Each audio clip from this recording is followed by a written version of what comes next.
Sejam bem-vindos. Hoje nós vamos ler a última parte da Lei Complementar número 840, que institui o regime jurídico dos servidores públicos do Distrito Federal. Paramos a leitura no título 9.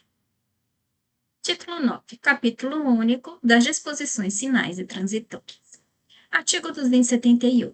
O Dia do Servidor Público é comemorado em 28 de outubro.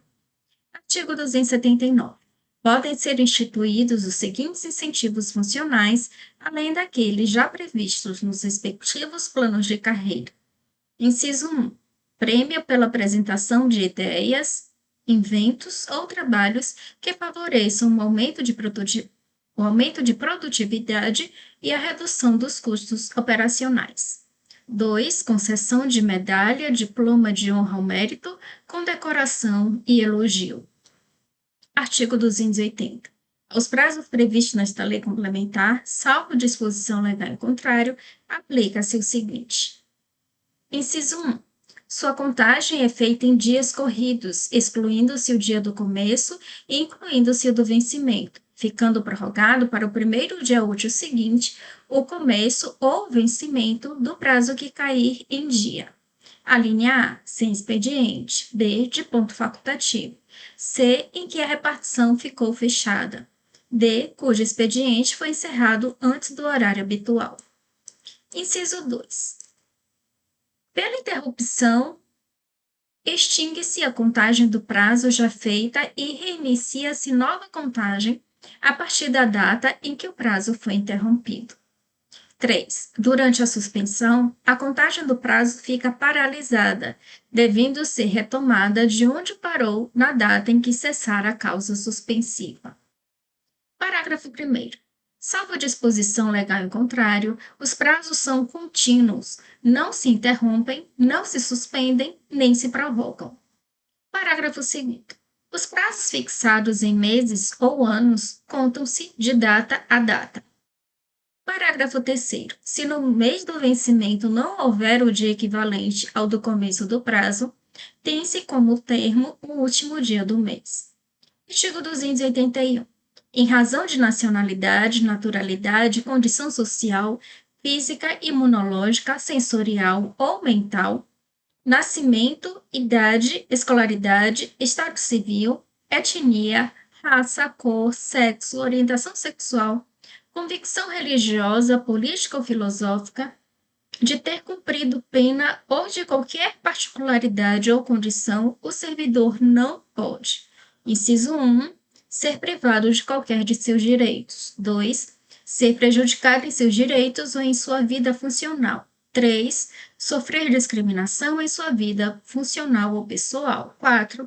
Eximir-se do cumprimento de seus deveres. Artigo 282. Ao servidor público civil são assegurados, nos termos da Constituição Federal, o direito à livre associação sindical e os seguintes direitos, entre outros, dela decorrentes.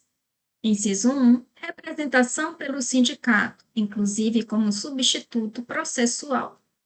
2. Desconto em folha, sem ônus para a entidade sindical a que for filiado, do valor das mensalidades e contribuições definidas em Assembleia Geral da categoria.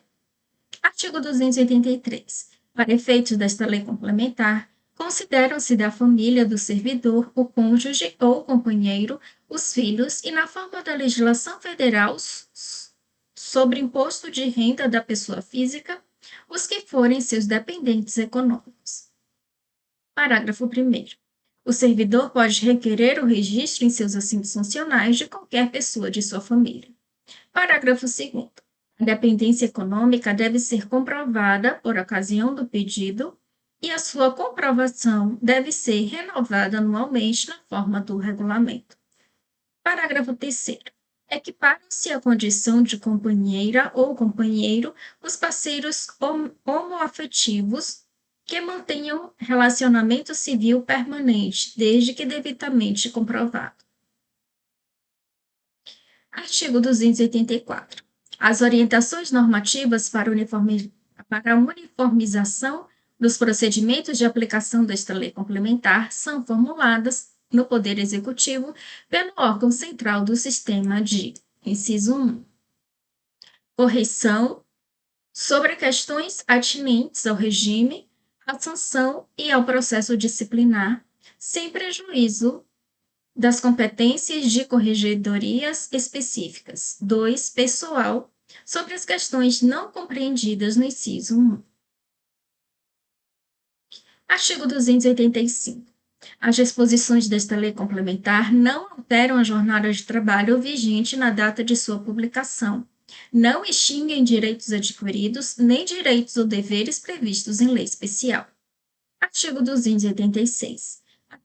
Até que lei específica fixe o valor do auxílio alimentação, previsto no artigo 111, ficam mantidos os valores pagos na forma da legislação vigente até a data de publicação desta lei complementar. Artigo 287. Fica mantido, com os respectivos efeitos, o tempo de serviço regularmente averbado na forma da legislação anterior à publicação desta lei complementar. Artigo 288. Ficam mantidas, até sua adequação às disposições desta lei complementar, as normas regulamentares expedidas com base na legislação anterior, exceto naquilo que conflitarem com esta lei complementar. Artigo 289.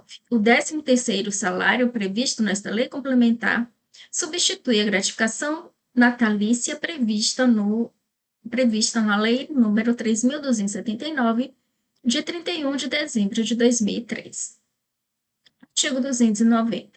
As emissões feitas na legislação distrital, a dispositivo da Lei Federal nº 8.112, de 11 de dezembro de 1990, ou a dispositivos das leis revogadas por esta lei complementar, consideram-se feitas as disposições correspondentes desta lei complementar. Artigo 291. A Lei Complementar nº 769, de 30 de junho de 2008, passa a vigorar com as seguintes alterações. Artigo 1º, parágrafo 3º. Aplicam-se subsidiariamente as disposições desta lei complementar às normas do regime jurídico dos servidores públicos civis do Distrito Federal. Artigo 12, parágrafo 1º. A dependência econômica do cônjuge e dos filhos indicados no inciso 4 é presumida e a das pessoas indicadas nos incisos 1 a 3 deve ser comprovada. Parágrafo 2º. A existência de dependente indicado no inciso 4 exclui do direito ao benefício os indicados nos incisos 1 a 3. Artigo 18. A aposentadoria por invalidez é devida ao segurado que, estando ou não em gozo de auxílio-doença, for considerado incapaz de readaptação para o exercício das atribuições do cargo, de forma compatível com a limitação que tenha sofrido e deve ser paga com base na legislação vigente a partir da data da publicação do respectivo ato, enquanto o servidor permanecer nesta condição. Parágrafo 9º. O servidor aposentado com provento proporcional ao tempo de contribuição, se acometido de qualquer das moléstias especificadas no parágrafo 5º, deve passar a perceber provento integral calculado com base no fundamento legal de concessão da aposentadoria. Parágrafo 10. A doença, lesão ou deficiência de que o servidor público era portador ao ingressar no cargo público, não lhe confere o direito à aposentadoria por invalidez, salvo quando sobrevier incapacidade por motivo de progressão ou agravamento das causas de deficiência. Artigo 24. O segurado em gozo de auxílio-doença insuscetível de readaptação deve ser aposentado por invalidez. Artigo 29, parágrafo 3º. A pensão deve ser concedida ao dependente que se habilitar. Parágrafo 4º. A concessão da pensão não pode ser protelada pela falta de habilitação de outro possível dependente. Parágrafo 5º. O cônjuge ausente não exclui do direito à pensão por morte o companheiro ou a companheira. Parágrafo 6º. A habilitação posterior que importe inclusão ou exclusão de dependente só produz efeitos a contar da data da habilitação. Artigo 30. As pensões distinguem-se quanto à natureza, em vitalícias e temporárias. Parágrafo 1º. A pensão vitalícia é composta de cota ou cotas permanentes, que somente se extinguem ou revertem com a morte do pensionista. Parágrafo 2º. A pensão temporária é composta de cota ou cotas que podem se extinguir ou reverter por motivo de morte, cessação de invalidez ou maioridade do pensionista. Artigo 30-A. São beneficiários da pensão. Inciso 1. Vitalícia. A linha A, o cônjuge. B, a pessoa separada judicialmente, divorciada ou cuja união estável foi legalmente dissolvida com percepção de pensão alimentícia. C, o companheiro ou companheira que comprove união estável. D, a mãe ou o pai com percepção de pensão alimentícia. 2. Temporária. A linha A, o filho ou enteado até completar 21 anos de idade ou, se inválidos, enquanto durar a invalidez. B, o menor sob tutela. C, o irmão não emancipado até completar 21 anos de idade ou, se inválido, enquanto durar a invalidez, que perceba a pensão alimentícia. Parágrafo único. É vedada a concessão de pensão vitalícia. Inciso 1. Ao beneficiário indicado no inciso 1C, se houver beneficiário indicado no inciso 1, a linha A. 2. A mais de um companheiro ou companheira. Artigo 30b. O valor da pensão, calculado na forma do artigo 29, deve ser rateado entre os habilitados de modo a individualizar a cota a que cada beneficiário faz jus. Parágrafo 1º. Não havendo dependentes previstos no artigo 30A, a linha 30A, inciso 1, a linha B ou D, ou no artigo 30A, inciso 2, a linha C, deve-se observar no cálculo da cota de cada pensionista o seguinte. Inciso 1. Havendo apenas um pensionista habilitado, o valor da cota corresponde ao valor da pensão. 2. Ocorrendo habilitação às pensões vitalícia e temporária, metade do valor cabe aos habilitados à pensão vitalícia, a outra metade aos habilitados à pensão temporária. Parágrafo 2º. Havendo dependentes previstos no artigo 30A, inciso 1, a linha B ou D, ou no artigo 30A, inciso 2, a linha C, aplica-se o seguinte. Inciso 1. A cota desses dependentes é calculada de modo proporcional ao valor da pensão alimentícia percebida, tendo como base para cálculo o valor total da pensão.